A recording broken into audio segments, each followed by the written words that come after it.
L'un des plus grands talents de la se déclare. Bonjour à tous et bienvenue.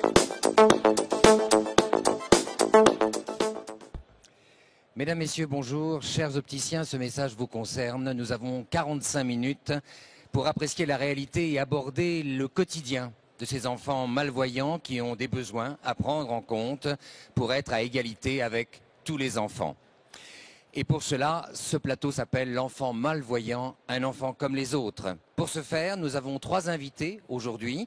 Nous avons d'abord Madame Martinez à mes côtés. Nous avons également Madame Géo Rocheanou et puis Luc Licari pour représenter Retina France. Alors, évidemment, tout de suite, on va aborder, Luc, la dimension de quel public, quel besoin, qu'est-ce que ça veut dire, la basse vision, qui ça concerne, tout naturellement, et puis quel volume ça représente, surtout aussi pour cette jeunesse. Merci. Effectivement, la définition de la basse vision, elle est relativement complexe. Il y a plusieurs échelles, mais on va dire que, pour simplifier, la basse vision, c'est les personnes qui ont moins de 1/20 au niveau visuel. Et la cécité légale, c'est moins de 1/10. Alors, il y a un classement qui existe et qui est en 5 strates, c'est-à-dire la malvision moyenne, sévère, profonde, pratiquement totale ou totale, avec donc deux prises en compte. D'une part, les indices donc, de 10e et aussi le champ visuel. Ensuite, pour la partie... Parce que c'est très technique tout ça, bien sûr. Oui, c'est assez technique. Vous avez, par exemple, les malvoyants moyens sont des personnes qui ont une vision entre 1/10 et 3/10 et un champ visuel de 20 degrés. Et la personne qui a une déficience visuelle profonde, c'est une personne qui a entre 1/20 et 1/50 avec un champ visuel de 5 degrés. Et comme j'en parlais tout à l'heure avec le président de Retina, Eric Moser, qui me précisait effectivement, c'est des personnes qui ont une vision qui est à peu près comme une pièce de 20 centimes d'euros. Alors, concernant justement les enfants, les adolescents, quelle est finalement la pathologie rétinienne qui les concerne le plus? Est-ce qu'il y a, en vieillissant, des pathologies qui s'aggravent et quel est le volume un peu par tranche d'âge? Est-ce qu'on peut avoir une idée, puisque finalement l'objet c'est les enfants et les adolescents aujourd'hui? Alors effectivement, il y a une étude qui a été faite qui s'appelle HID, handicap, incapacité, dépendance, avec des médecins, des spécialistes dans le domaine de la basse vision. Nous avons en France 1 700 000 personnes touchées par une déficience visuelle à des niveaux multiples. Il y a effectivement parmi ces personnes-là 70 000 enfants. Alors la catégorie enfants, c'est moins de 20 ans. 70 000 personnes. Je voudrais quand même dire que c'est une ville comme Pau, comme Lorient, comme La Rochelle. Donc c'est beaucoup, beaucoup de jeunes. Donc évidemment des enfants, des adolescents qui sont aux portes de l'éducation, qui sont aux portes évidemment de la culture et du quotidien de vie. Et puis après les autres qui vont vers des études plus importantes, l'université et ainsi de suite. Ça veut dire qu'au quotidien de leur vie, il y a en permanence besoin d'outils et d'adaptation. Besoin d'outils, besoin d'adaptation. Et malgré tout ce qui peut être réalisé, 44% d'entre eux sont au chômage entre l'âge de 25 ans et l'âge de 49 ans. Donc on se rend compte qu'il est difficile de pallier à la déficience visuelle, alors qu'on peut toujours regarder le verre à moitié vide ou à moitié plein. Notre pays est quand même à la pointe en matière de soutien, en matière de social, en matière d'éducation.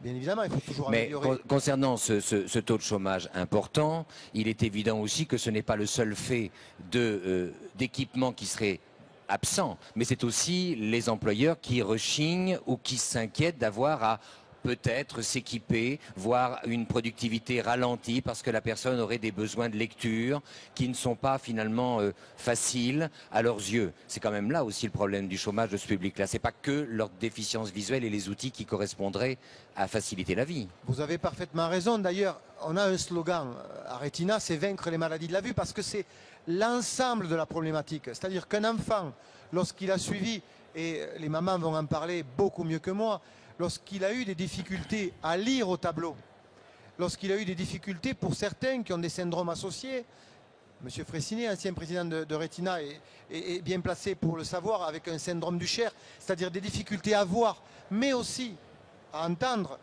Alors là, vous avez une difficulté amplifiée de suivre la scolarité, l'accès à la culture. Alors, il y a toujours des exceptions qui confirment la règle et qui vont s'en sortir brillamment. C'est vrai. Le cercle familial joue beaucoup. Joue beaucoup, l'entourage joue énormément. Et nous, notre volonté, c'est de faire en sorte, si vous voulez, que cette prise en charge permette à tous une accessibilité, peut-être pas égale, mais faire en sorte que ce handicap visuel ne devienne pas, à la longue, un traumatisme et Un vecteur un d'exclusion. obstacle insurmontable. Madame Martinez, justement, votre fils aujourd'hui a 30 ans. Oui, Ça veut dire aussi que depuis sa naissance, il est atteint d'une déficience visuelle? absolument. Mon fils, il souffre d'une rétinopathie pigmentaire liée au chromosome X. C'est-à-dire que c'est une pathologie qui c'est la femme et qui la transmet, Oui. et que c'est les enfants hommes, varons, qui le développent. Donc, dès l'âge de 18 mois, on a su ce qu'il avait mon enfant dans un examen banal de la sécurité sociale. Là, il y avait un médecin. À quel âge vous avez? 18 mois. À 18 mois. À 18 mois. Donc, ça, il a été détecté très vite. Chose que c'était très, très rare à l'époque. Oui. Donc, la première chose qu'ils nous ont dit les médecins, depuis qu'on a consulté plusieurs, jusqu'à ce que le diagnostic il a été bien établi, c'est qu'il fallait le laisser dans des milieux normaux. Ne pas changer sa vie, le laisser aller à l'école normale, être dans son... Ne pas ignorer art. sa réalité, mais ne pas l'exclure. Absolument, parce que la rétinopathie pigmentaire de laquelle il souffrait, c'était une pathologie qui s'est développée plus lentement. Donc, ce n'était pas la peine de le mettre dans des lieux complètement fermés Je comprends. ou spécialisés, parce que ce n'était pas le cas pour le moment. Bien sûr. Alors donc, on découvre que votre enfant aura des besoins en termes de vision, car il ne pourra pas, comme les autres, regarder ce qui est donné à lire, donné à voir. Comment ça se passe il y a 30 ans pour un enfant dans cette situation? Parce que ni l'éducation nationale, ni les garderies, ni rien n'avaient intégré cette nécessité d'adapter. En fait, ma première démarche, c'était informer les directeurs d'école et les professeurs pour qu'ils tiennent compte des besoins de mon enfant, d'être placé devant, dans des rangs devant, pour bien voir les tableaux. Et malheureusement, au niveau des contrastes, à cette époque-là, dans les écoles, il n'y avait rien de fait. Donc, un tableau vert avec des craies blanches, ben, ça ne faisait pas trop son affaire. Mais ça ne la faisait pas non plus pour beaucoup d'autres qui voyaient très bien. Voilà. Alors, donc, petit à petit, l'enfant, en grandissant, en prenant de l'âge, il s'est trouvé très mal. Parce que les autres copains, évidemment, ils le disaient, il est toujours placé devant, qu'est-ce qui se passe? Donc, lui, de lui-même, il était allé se placer derrière. Donc, à fur et à mesure, des mauvaises notes. Il a creusé, évidemment, Voilà, l'éloignement. des mauvaises. Mais pourtant, les professeurs, ils s'étaient informés. Mais voyez-vous, c'est une maladie qui ne se voit pas. Donc, je peux la voir, vous me voyez, vous ne savez pas si je la souffre ou pas. Bien ça sûr, ne se voit pas. bien sûr. Donc, ça, c'est très particulier. Donc c'est une réalité scolaire qui fait que, Voilà. au demeurant, par défaut d'information, Tout à fait. par défaut de formation aussi de la part du corps enseignant, mais aussi par défaut d'outils adaptés qu'il aurait pu emmener avec lui à l'école, car aujourd'hui les choses ont évolué quand même. Mais c'était au quotidien, finalement, vous étiez ses yeux. Au quotidien, mon enfant, il n'avait pas besoin parce qu'il voyait, Oui. voyait encore. C'était une maladie qui rétrécit les champs visuels. Donc, si vous voulez, il avait encore une vision centrale jusqu'à aujourd'hui, qu'il a 30 Ce qui ans. lui a permis de faire des études finalement. Il a fait des études pas trop loin. Oui. Il a été jusqu'au 3e au collège. Car au fur et à mesure, À fur et à cela se mesure, rétrécissait. évidemment, et il avait de plus en plus de difficultés à suivre dans une école où il était un enfant normal parmi les autres, Oui. sans tenir compte d'un handicap. Donc, il était, pour les professeurs, feignant, ou qu'il ne faisait pas attention, Donc voilà, c'est ça, malgré que j'ai essayé de les informer de ce que c'est sa maladie. Donc pour moi, pour lui, c'était une de ses grandes difficultés. Et aujourd'hui, donc il a 30 ans, il cherche du travail, si j'ai bien compris. Dans quel secteur il cherche du travail? Il a réussi à avoir un CAP dans une école de mécanique à moto parce que c'est sa passion. Ça demande beaucoup de précision et donc tout à fait. Un regard très pointu. Tout à fait. Mais à l'époque, comme la vision, il le permettait encore de le faire, il l'a fait et que lui, il aimait ça. Il a réussi, il était très style. Maintenant, il arrive à faire des choses au tact, voyez-vous, parce qu'il aime ça, maintenant il connaît. Bien sûr. Il connaît le métier. Mais là, actuellement, ça lui pose de plus en plus de problèmes. Et malheureusement, chaque fois qu'il a été dans un emploi comme ça, les patrons, ils reconnaissaient qu'il était quand même assez doué, mais il n'avait pas... la rapidité, la productivité. Oui, et puis selon le disait, la politique de l'entreprise, c'était pas pour le moment d'embaucher de s'alourdir humainement avec un handicap. Madame Géraud-Chéanou, vous avez un petit garçon Tudor de 12 ans. Oui, il a 12 ans, oui. Et alors lui, quelle est sa réalité rétinienne? Alors il souffre également d'une rétinopathie, c'est plutôt la dystrophie des cônes. Qui fait qu'il voit mal, dans la vision de près est très affecté, donc il a besoin de matériaux qui agrandissent les textes ou bien qu'il approche beaucoup ses cahiers. C'est d'ailleurs comme ça que la maîtresse de CP a découvert que malgré ses lunettes, il ne voyait pas bien à l'école. Donc petit à petit... Ça n'avait pas été entrevu avant? Pas du tout. À l'âge de 4 ans, il a eu un examen dans un centre spécialisé où la maladie n'était pas encore présente au niveau clinique. Donc on l'a découvert justement à l'entrée à l'école et donc toute la batterie de tests, des examens, ça a été une période assez difficile. Finalement, le diagnostic a été posé, puis il y a eu un moment de détresse quelque part où on se sent un peu seul. Et c'est là où le service départemental d'intégration des déficients visuels du Val-de-Marne est intervenu. Donc c'est justement leur but et d'aider ces enfants à s'intégrer dans leur milieu normal, donc à l'école.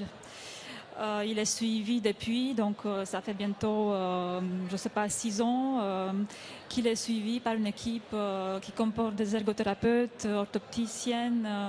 Donc si je vous résume sans vous interpréter, au demeurant, il y a quand même un fossé énorme qui a été comblé entre il y a quasiment 30 ans et aujourd'hui, les professionnels de l'éducation, de l'accompagnement, du social, on peut dire, et de la santé, se sont quand même grandement mobilisés autour de ces publics et de leur réalité. Oui, tout à fait. Et tout est fait pour que l'enfant puisse rester dans son milieu, c'est-à-dire que l'orthopticienne ou l'ergothérapeute qui le rééduque viennent à l'école 1 heure par semaine ou 1 heure toutes les 2 semaines, ça dépend du rythme qui est établi. Et la rééducation se passe là-bas. Donc ça ne l'empêche pas de suivre un emploi du temps normal comme les autres enfants, malgré le fait qu'il a des besoins d'adaptation, il a des matériaux spéciaux. Concernant ces besoins d'adaptation, comment ça se passe? Quels sont les outils? Parce que, évidemment, à l'école, maintenant, on intègre l'ordinateur, donc on peut grossir les choses, les tablettes, évidemment, qui interviennent, mais tout n'est pas forcément accessible comme cela. Pour lire, les outils pédagogiques, ce qui est marqué au tableau, par exemple, ou éventuellement simplement le ticket de métro ou autre chose. Comment ça se passe sur le quotidien? Alors, c'est un enfant qui est très autonome, à ses 12 ans. Il a été aidé de l'école primaire, donc au départ il y avait un tableau blanc, photocopieur, donc la maîtresse pouvait imprimer aussi ce qui était marqué sur le tableau, ce qu'il pouvait coller lui dans ses cahiers, ce qui est je pense un progrès par rapport à votre fils à l'époque. Puis on est passé effectivement au livre agrandi et depuis la 5e, là il est en 4e, il a des livres numérisés. Donc c'est quand même, on est à l'étape ordinateur, livre sur ordinateur et prise de notes de plus en plus sur l'ordinateur. Probablement qu'on nous a parlé aussi de la possibilité de faire des captures d'écran, donc que l'écran, le tableau puisse être copié et enregistré directement sur l'ordinateur. Pour l'instant, il n'en a pas besoin. Et sur votre ville, sur votre territoire de résidence, le Val-de-Marne, si j'ai bien compris.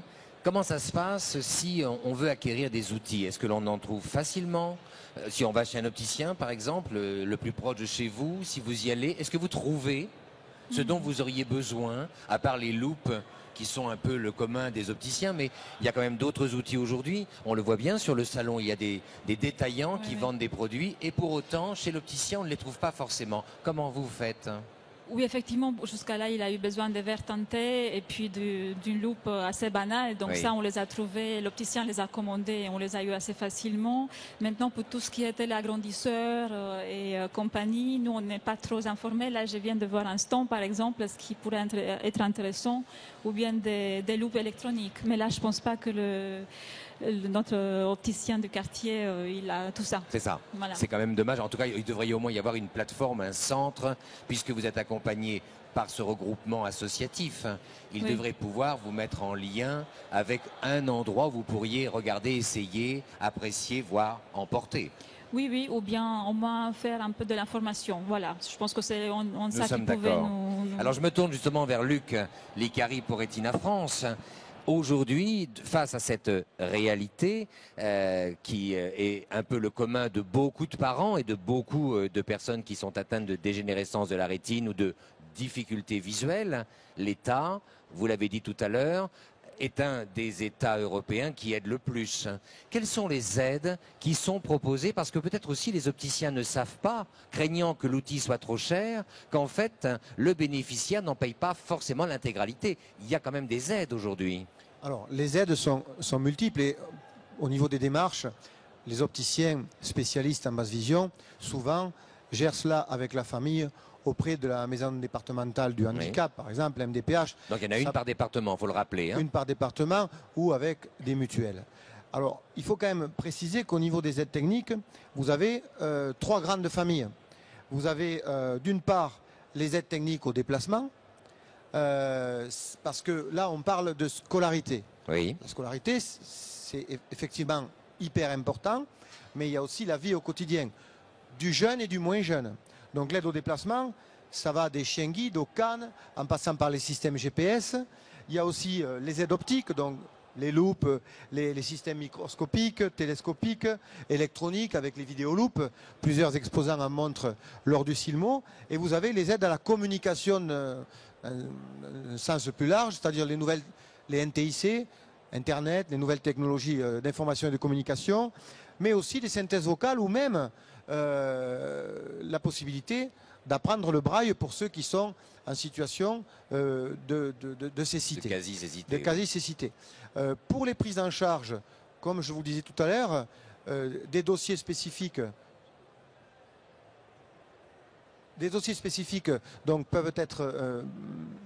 nous, on a un service à Retina qui s'appelle donc Retina Info, où il suffit de demander, d'appeler l'association pour avoir donc une aide au montage de dossiers pour une prise en charge du matériel. Les prises en charge vont différer. Si on parle d'un jeune qui travaille, par exemple, vous allez avoir l'AGFIP qui va être en mesure de financer les aides techniques visuelles. Au niveau scolaire, c'est pris en charge aussi relativement correctement. Peut-être pas à 100%. Donc, Mais d'ailleurs, à ce sujet-là, Luc, certes, il y a l'équipement qu'on peut avoir à domicile, mais au demeurant, qu'en est-il de l'éducation nationale, des bibliothèques, de tous ces espaces de culture? Est-ce que eux ont l'information ou est-ce que eux s'équipent? Parce qu'au demeurant, en plus, il y a une loi qui va être pleinement active en 2015 dans le bien-être des personnes handicapées, dans leur droit d'égalité d'accès, d'usage et de qualité. Est-ce que l'éducation nationale aujourd'hui se mobilise avec ses enfants, ses collégiens? On le voit bien pour les personnes à mobilité réduite en université, c'est un calvaire. Monsieur Parsa, vous posez une question et vous mettez le doigt où ça fait mal. Ah bon? Oui, puisque la loi de 2015, elle risque d'être a priori reporté au moins dans son application. Pour le bâti, pas forcément pour les prestations. Exactement, mais pour le bâti, c'est déjà quand même pratiquement dans les faits, puisque on sait très bien que tout le monde ne pourra pas être dans les temps, malheureusement. On est un vieux pays.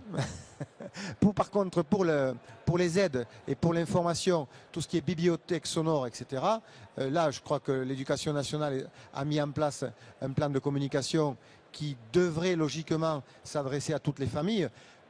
Toutes les écoles ne seront pas équipées comme il se doit.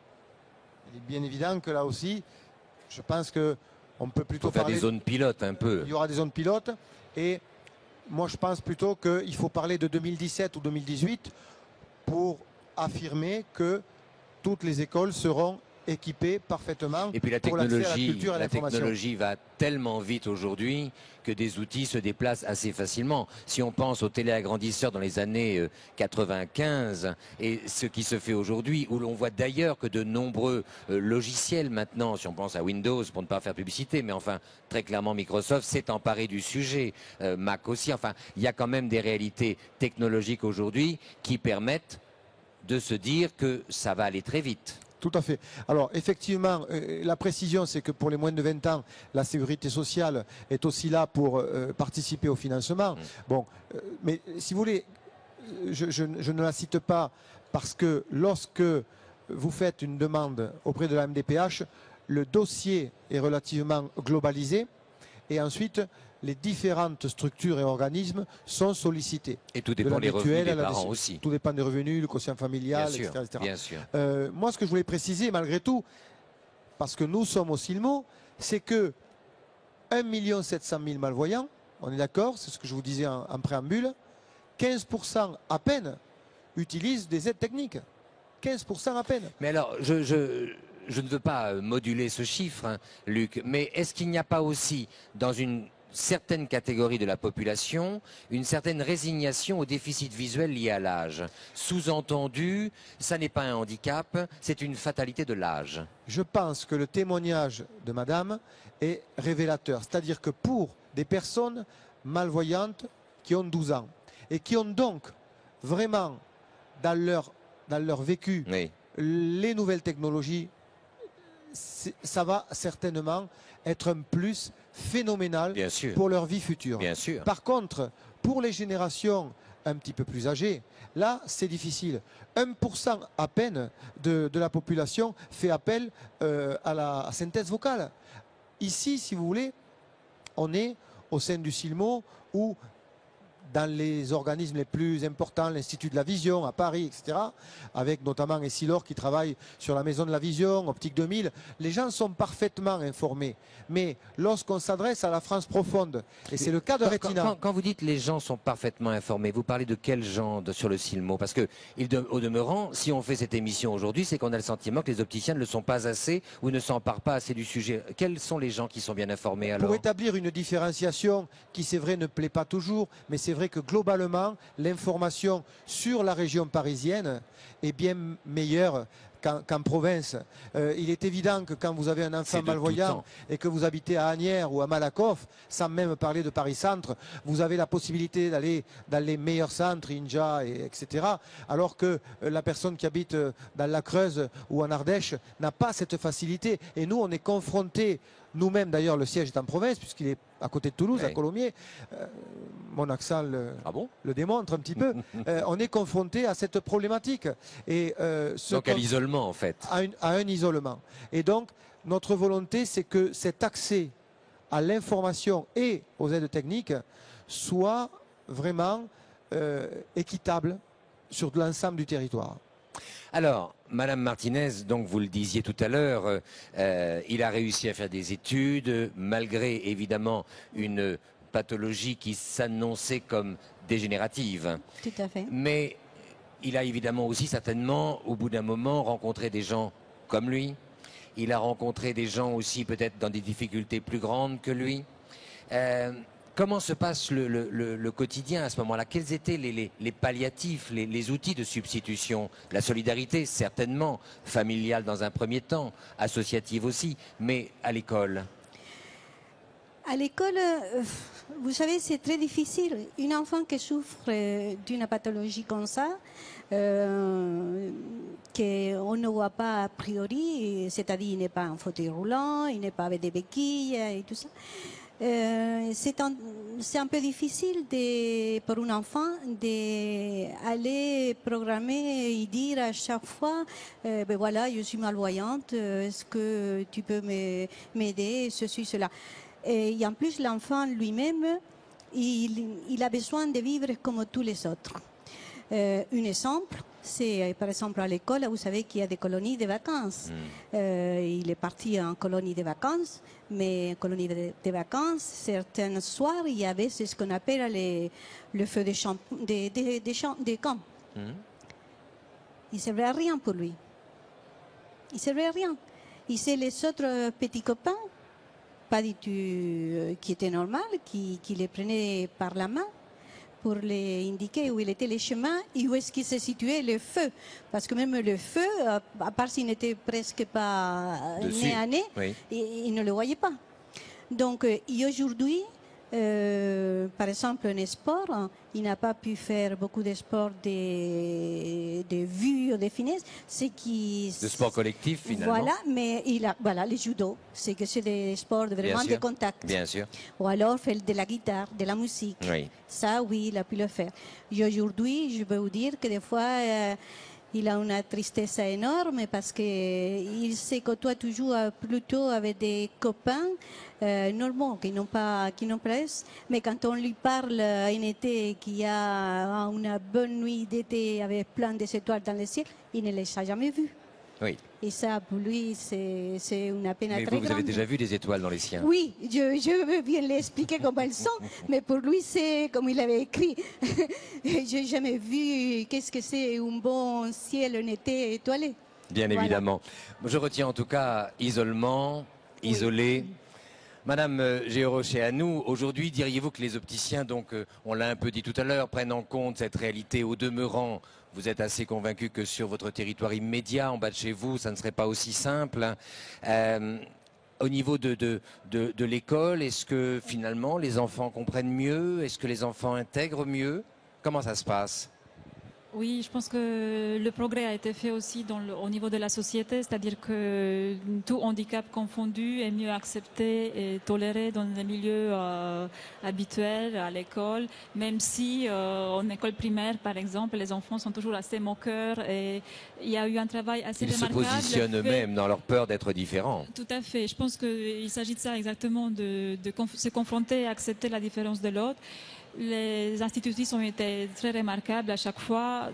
Là, en quatrième, il n'y a plus du tout de soucis. Donc, Tudor, il est hâte d'annoncer lui-même à ses camarades qui ne le connaissent pas forcément qu'il a un problème et que s'il y a un tableau blanc dans la classe, c'est pour lui. Et il est capable d'affirmer et d'accepter sereinement cette différence. Qu'est-ce qu'il veut faire plus tard? Il le sait déjà? Il a changé d'avis, il a voulu faire footballeur pendant des années, et là il est en train de chercher sa voie, je pense. Oui, parce que jouer au football, comment ça se passe? Il y joue, évidemment, je suppose. Oui, mais il a su justement adapter son handicap au sport, c'est-à-dire qu'il a choisi le poste de gardien. Ah. Donc, il ne devait pas regarder forcément. Quand le jeu venait vers lui, là, il voyait ce qui se passait. Maintenant, pour le futur, effectivement, il cherche un métier, mais il a compris que tous les métiers ne lui sont pas accessibles et il est très conscient de ça. C'est déjà un enfant très sage. Hein? Vous vouliez ajouter quelque chose, Madame Martinez? Je voudrais ajouter une petite chose, c'est qu'on parle beaucoup de la basse vision. Oui. Alors, moi, je regrette beaucoup qu'à l'époque, que mon enfant, il aurait pu la pratiquer. Et les opticiens n'étaient pas énormément partout pour le faire et pour le pratiquer. Et en plus, ils n'étaient pas équipés. Alors, je trouve que ça leur aurait aidé beaucoup. Et c'est dommage que la basse vision ne soit pas un leitmotiv pour tous les opticiens, pour tous les, même les médecins qui Vous pouvez le dire en parlant à la caméra, Madame Martinez. C'est l'objet de cette émission. que les opticiens n'oublient pas qu'il y a des personnes qui ne se contentent pas que d'avoir que des lunettes ou un appareil photo ou des jumelles. Ça aide beaucoup. Et c'est vrai qu'un opticien qui pratique la basse vision et qui est équipé pour cela, on aide beaucoup à ces personnes et à ces enfants. D'ailleurs, Lucas, il a donné les pourcentages. Et je trouve que c'est vraiment une chose très importante pour ces catégories de gens. Alors, justement, pour permettre à tous ces opticiens qui peuvent être frileux, inquiets, voire même parfois complètement ignorants, ne prenons pas ça de manière négative, mais en tout cas pas fixés sur ce sujet-là, qui n'ont même pas d'ailleurs un catalogue à disposition de leur clientèle. Ce serait le premier pas, car on peut craindre que ça prenne de la place dans le stock, c'est évidemment plus lourd qu'une paire de lunettes, mais on pourrait au moins avoir soit un site internet accessible, enfin faire quelque chose. Je crois que Retina France s'est beaucoup investi pour rompre là aussi l'isolement des opticiens et de faire en sorte que désormais ils aient un point de repère, un référent, un guide et un accompagnateur. Exactement, on est parti du constat.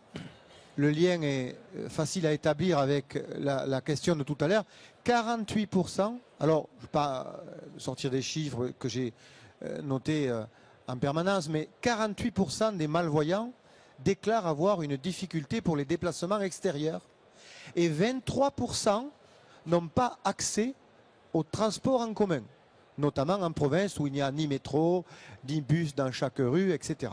Donc nous, l'idée a été de faire que l'adéquation entre la difficulté de transport, la nécessité d'avoir des opticiens suffisamment formés dans le domaine de la basse vision et le fait que ce soit crédible et labellisé par une association de patients, à l'occurrence Retina. Donc cette initiative a été prise il y a maintenant 3-4 ans par la société Vision et Recherche qui appartient à Retina à 100%, hein, qui est présidée par M. Fraissinet. Et donc, il y a un réseau qui est le réseau Retina Vision. Chez Retina Vision, vous avez donc la liste des opticiens référencés. Alors, on est bien d'accord. Il y a des opticiens indépendants, il y a des opticiens franchisés qui sont eux-mêmes impliqués, sérieux, opiniâtres, avec donc une implication dans la basse vision. C'est absolument pas une question de monopole. Simplement, ce que je veux dire, c'est que à travers une caution d'une association de patients et une commission indépendante qui s'est d'ailleurs réunie hier pour valider certains nouveaux candidats pour être donc membre de Retina Vision, il va de soi que les patients, les familles peuvent savoir où se trouve l'opticien qui pourra être à leur service. Parce que pour avoir... Juste une petite question, parce que je viens de voir dans la presse, par exemple, que désormais certains dentistes ont mis en place des tournées en Ile-de-France pour aller à domicile, pour les personnes âgées, pour les personnes handicapées. Est-ce qu'on pourrait imaginer qu'il y ait des opticiens qui consultent à domicile ? Par exemple, puisque finalement, il y a aussi ce service-là, parce qu'on ne peut pas forcément, vous l'avez dit, aller vers l'opticien. Donc ça veut dire qu'au demeurant, il ne peut pas, puisqu'il n'a pas de demande, se rendre compte qu'il y a une demande. On pourrait aussi peut-être encourager les opticiens à aller à domicile et là se rendre compte du quotidien, de la réalité de certains, dans un isolement, dans un dépouillement, par déficit d'outils. Alors je vois encore une fois votre vivacité d'esprit. Je vous remercie. C'est une réalité, puisque cette initiative a démarré à Bordeaux, avec donc un opticien qui est allé au-devant des patients. Et je le sais, plusieurs prennent le même chemin. Et il y a fort à parier que la problématique du déplacement va s'inverser. Et dans certains secteurs, les opticiens, réunis ou pas, franchisés ou pas, vont aller vers les personnes malvoyantes pour justement les conseiller. Et puis ça va être une réponse aussi à tous ces jeunes formés qui n'auront pas forcément les moyens d'ouvrir un magasin et qui, dans le service à la personne, l'aide à domicile, à travers leur savoir et leurs compétences, pourront se faire une clientèle. On le voit d'ailleurs dans d'autres secteurs d'activité, l'esthétique par exemple. Donc on peut imaginer aussi que pour tous ceux qui, parce que c'est lourd d'ouvrir un magasin quand même, donc il y a aussi quand même peut-être la possibilité de trouver une alternative. Il est évident que l'avenir est là, c'est-à-dire que, on le sait, certains opticiens le confient, demain ils seront peut-être dépendants de mutuelles, par Oui. exemple, pour ne pas les citer. Par conséquent, c'est un métier qui va évoluer.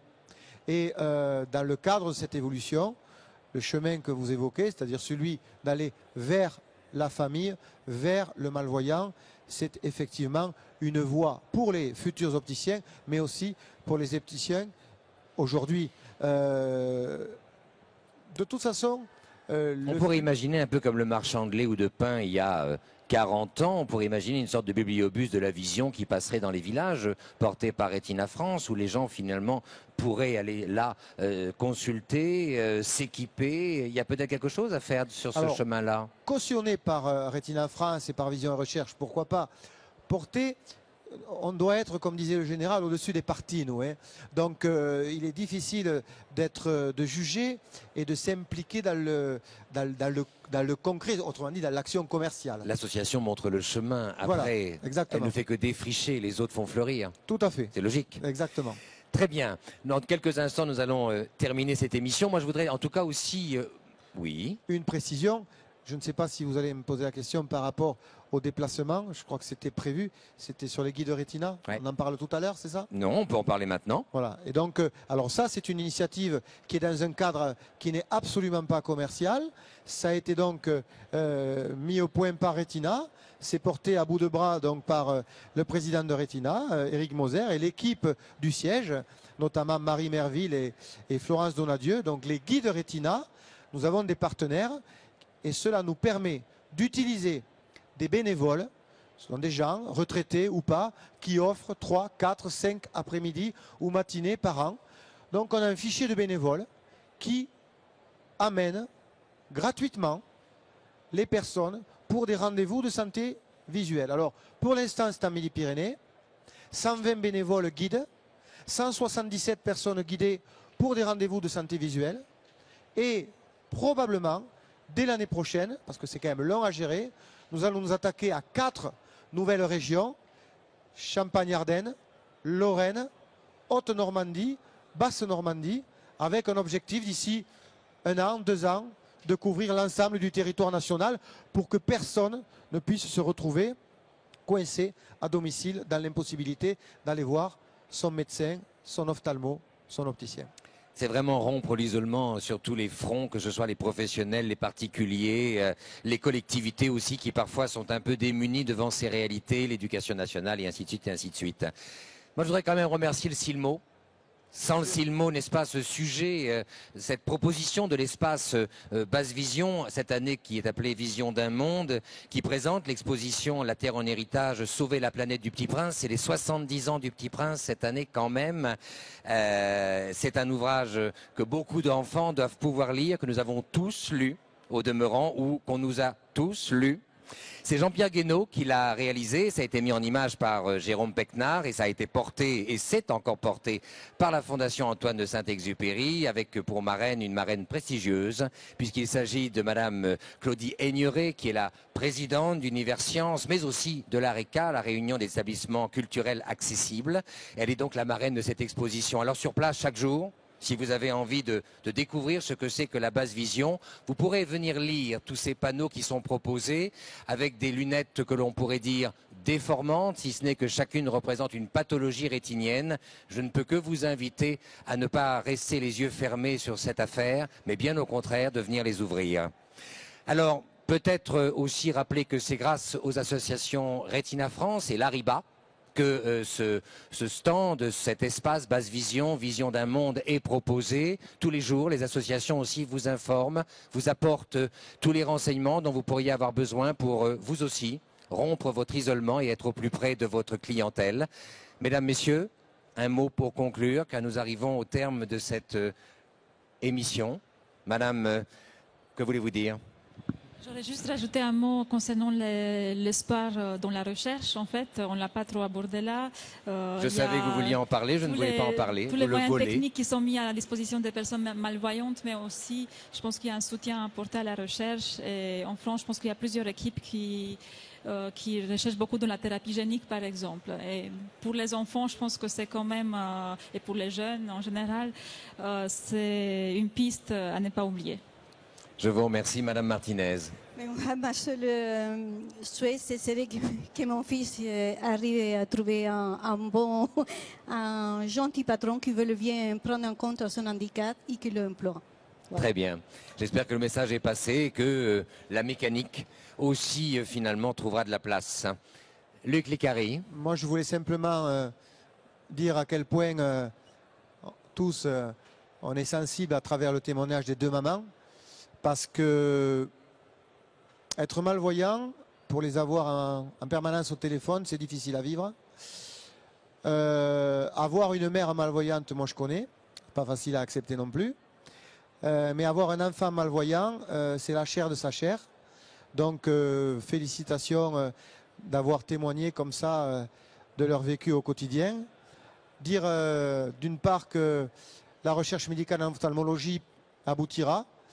Vous parliez d'aide à la recherche. Samedi 23 novembre, lors du colloque Vision et Recherche à Paris, à Montparnasse, au Pullman de Montparnasse, un très très joli chèque sera remis au professeur Jean-Louis Duffier par M. Moser pour soutenir la recherche médicale en ophtalmologie. Et ça touche tous les laboratoires qui sont aidés donc par ces fonds, probablement entre 1,2 million et 1,3 million €. C'est quand même pas neutre. Dire enfin que, à Marie-Carmen, que son fils, avec la passion qu'il a, un employeur doué de raison, doit se dire que même s'il n'a pas une vision parfaite, quand on connaît une moto par cœur, ne serait-ce que dans une casse moto, pour le choix des pièces, c'est même pas la peine de les toucher, puisque par téléphone, il est très facile de dire si on a oui ou non tel calandre ou telle pièce. Donc je pense qu'il y a un espoir pour tous, et c'est le message qu'on voudrait passer, c'est-à-dire continuer, se battre en disant que demain sera meilleur qu'aujourd'hui. Je vous entends et je vous en remercie, d'autant plus qu'il faut aussi peut-être apprécier que l'autre, dans sa singularité, nous amène à être autre chose que des gens normés. C'est faire preuve d'imagination, faire preuve de créativité. Je crois aussi que la recherche, la technologie ne doivent pas nous dispenser d'un simple devoir qui est un devoir d'humanité, de respect, et de faire en sorte que les uns et les autres soient vraiment à égalité d'accès, d'usage, de qualité, de réussite, de devoir certes, mais de chance absolument. Mesdames, Messieurs, je vous remercie. Merci. L'un des plus grands l'essentiel des pensées. Ceux d'expert, pardonnez les jeux. Bonjour à tous et bienvenue.